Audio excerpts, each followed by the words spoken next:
محترم حضرات، یہ جلسہ ادارہ صوت القرآن کے تحت منعقد کیا گیا ہے۔ ادارہ صوت القرآن یہاں قریب میں ایک ادارہ ہے جس کے ناظم حضرت مولانا عبدالرحیم صاحب دامہ برکاتہم جو ہمارے یہاں تشریف فرما ہے، اور مولانا عبدالعلیم صاحب، ان دو بھائیوں کی نگرانی میں یہ مدرسہ چلتا ہے ماشاءاللہ۔ اور دن کے ٹائم پہ خواتین اس میں تعلیم حاصل کرتی ہیں، عالمیت کی تعلیم، جو گھریلو خواتین ہے، ہماری جو مائیں ہیں، عمر رسیدہ خواتین ہے، اس میں آ کر کے ماشاءاللہ عالمیت کی تعلیم تکمیل کر رہی ہیں۔ اور شام میں تقریباً عصر کی نماز کے بعد سے لے کر کے رات میں 10 بجے تک بچوں کا یہ مدرسہ چلتا ہے، اور اس کے اندر چھوٹے بچے، بڑے بچے، چھوٹے بچیاں اور بڑے بچیاں ماشاءاللہ یہاں پر زیور علم سے آراستہ ہو رہے۔ کل 200 طلباء طالبات اس وقت میں اس ادارے میں زیر تعلیم ہے ماشاءاللہ، اور بچیوں کے لیے علیحدہ معلمات ہیں اور لڑکوں کے لیے معلمین حضرات کا نظم ہے، اور بڑی خوش اسلوبی کے ساتھ یہ مدرسہ ادارہ اپنے فرائض انجام دے رہا ہے۔ ساتھ میں اس ادارے کے تحت بہت سارے رفاہی خدمات بھی انجام دیے جاتے ہیں۔ اور اس وقت میں ماشاءاللہ 40 کے قریب بیوائیں ایسی ہیں جن کے ماہانہ وظائف اس ادارے کے تحت دیے جاتے ہیں، اور موقع بموقع اس ادارے کے تحت بہت سارے رفاہی خدمات بھی انجام دیتے ہیں۔ مثال کے طور پر رمضان کے موقع پر رمضان راشن کا تقسیم عمل میں لایا جاتا ہے، رمضان کے راشن کی کچھ کٹس تقسیم کیے جاتے ہیں غرباء کے اندر، اور ایسے ہی عید کے موقع پر عید کے مناسبت سے کچھ ایسے کٹس بنائے جاتے ہیں اور غریب بیوہ اور بہت سارے مستحقین تک اس کو پہنچایا جاتا ہے۔ اسی طرح بقرعید کے موقع پر گوشت کی تقسیم، اور ٹھنڈے موسم میں غریبوں کے درمیان میں، یتیموں میں سوٹر، جیکٹ اور کمبل تقسیم کیے جاتے ہیں۔ اور بہت سارے ایسے گھرانے ہیں جہاں پر ضرورت تھی تو ان کو مستقل چھوٹا چھوٹا کاروبار بھی لگا کر کے دیا گیا۔ بہت ساری ایسی خدمات ہیں جہاں پر دینی تعلیم بچوں کو دے رہے ہیں، وہیں پر رفاہی خدمات کا بھی بہترین نظم ہے۔ اللہ رب العزت اس ادارے کو دن دگنی رات چگنی ترقی عطا فرمائے، کام کرنے والوں کو اللہ رب العزت اپنے بارگاہ میں قبول فرمائے۔ اس ادارے کے جو طلبہ ہمارے پاس پڑھ رہے ہیں، اس میں سے ایک طالب علم کا یہاں پر ہم تعلیمی مظاہرہ رکھنا چاہتے ہیں۔ میں دعوت دیتا ہوں محمد ریان الدین ولد تاج الدین صاحب کو، وہ آئے اور اپنی تقریر پیش فرمائیں۔ السلام علیکم ورحمۃ اللہ وبرکاتہ۔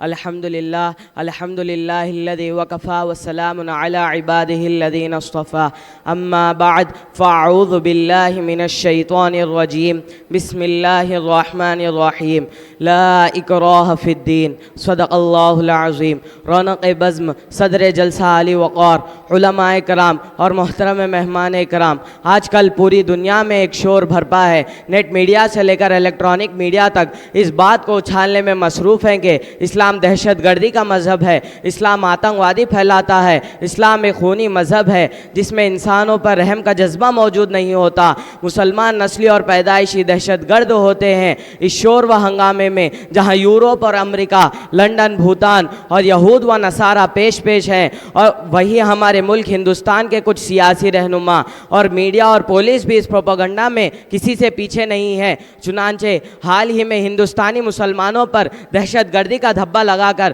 ان کے ساتھ جانوروں والا سلوک کیا گیا، اس کے تصور سے ہی روح کانپ اٹھتی ہے۔ بھاگلپور فساد، میرٹھ و ملیانہ میں مسلمانوں کے ساتھ زیادتی، گجرات میں مسلمانوں کا قتل عام، آسام میں خون ریزی، بٹلہ ہاؤس انکاؤنٹر، مکہ مسجد بام بلاسٹ، اجمیر بم دھماکہ، اخلاق پہلو خان اور تبریز انصاری جیسے بے قصوروں کا سر عام قتل، یہ سب اسی منصوبہ بند سازش کا حصہ تھا جس کا نشانہ صرف اور صرف مسلمانوں کو بنایا گیا ہے۔ بام بلاسٹ کرنے والا جو کوئی بھی ہو، لیکن اس کا سیدھا الزام مسلم نوجوانوں پر لگا دیا جاتا ہے۔ اس پر ترہ یہ کہ ہمارے ملک کا اندھا میڈیا بنا تحقیق خوب مرچ مسالہ لگا کر دن بھر انہی جھوٹی خبروں کو نشر کرتا رہتا ہے، تحقیق کے بعد جب پتہ چلتا ہے کہ بم مارنے والا مسلمان نہیں تھا، یا عدالت کا فیصلہ آ جاتا ہے کہ بم بلاش میں پکڑے گئے مسلمان بے قصور ہیں، ان کا جرم ثابت نہیں ہوتا، تو ملک کا یہی دوغلا میڈیا خاموشی اختیار کر لیتا ہے، اسے سانپ سونگھ جاتا ہے،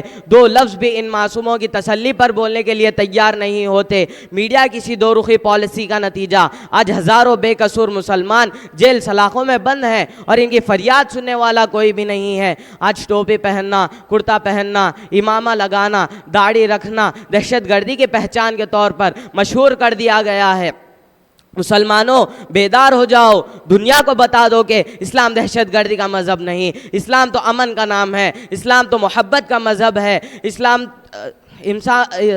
تو کمزوروں کی مدد کرنے کا نام ہے، اسلام تو ظلم کے خلاف اعلان جنگ ہے۔ قرآن کہتا ہے من قتل نفسا بغیر نفس او فساد فی الارض فکأنما احیا الناس جمیعا ومن احیاها فکأنما احیا الناس جمیعا، یعنی جس نے کسی جان کو بلا قصور کسی جان کے مارے بغیر اور زمین میں فساد پھیلائے بغیر کسی کا قتل کرتا ہے، گویا اس نے سارے انسانوں کا قتل کر دیا، اور جس نے ایک جان کو بھی بچا لیا گویا اس نے سارے انسانوں کو بچا لیا۔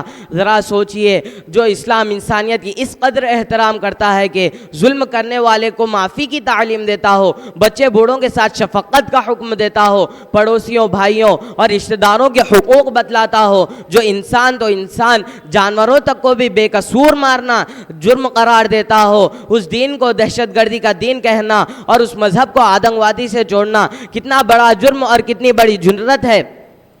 دنیا والے بتائیں کہ مکہ کے گلیوں میں پتھر کس کو مارے گئے تھے، تپتے ہوئے ریت پر کس کو لٹایا گیا تھا، کوڑا کرکٹ کس پر ڈالا گیا تھا، گلیوں سے گزرتے ہوئے کانٹے کس کے لیے بچھائے گئے تھے؟ کیا وہ دہشت گرد تھے؟ کیا انہوں نے کہیں بم دھماکہ کیا؟ کیا کسی پر ظلم کیا تھا؟ تاریخ جاننے والے بتائیں کہ جب مکہ فتح ہوا تھا تو رسول صلی اللہ علیہ وسلم نے کتنے کافروں کا قتل کیا، کتنوں کو مارا تھا؟ کوئی ثابت کر سکتا ہے؟ نہیں، ہرگز نہیں۔ مسلمان آج بھی جتنا امن پسند ہے اتنا کوئی نہیں۔ اس ملک میں مسلمانوں کی حکومت 1000 سال رہی ہے، لیکن کوئی یہ ثابت نہیں کر سکتا کہ ہم مسلمانوں نے کسی غیر مسلم کو بے قصور مارا ہو۔ اسلام تو آیا ہی ہے ظلم مٹانے کے لیے، تو اسے دہشت گردی سے جوڑنا سراسر ناانصافی نہیں ہے تو اور کیا ہے؟ لہٰذا اسلام کے بارے میں ہماری غلط فہمیاں دور ہونی چاہیے، اور کہیں پر کوئی حادثہ ہو تو اسے مذہب سے جوڑنے کے بجائے اس خاص فرد سے جوڑنا چاہیے تاکہ غلط فہمیاں دور ہو سکے۔ اور ہم مسلمانوں کی ذمہ داری ہے کہ اسلام کے آفاقی پیغام کو گھر گھر تک پہنچائے اور تاکہ غلط فہمیاں دور ہو سکے۔ وآخر دعوانا ان الحمد للہ رب العالمین۔ ماشاءاللہ، یہ تھے ریان الدین والتاج الدین صاحب، جو ہمارے ادارے صوت القرآن کے طالب علم ہے۔ یہ عصری تعلیم میں پڑھتے ہیں 9 کلاس میں، اور شام کے ٹائم پہ جو مکتب چلتا ہے اس کے طالب علم رہے۔ اللہ رب العزت ان کو خوب ترقیات سے نوازے۔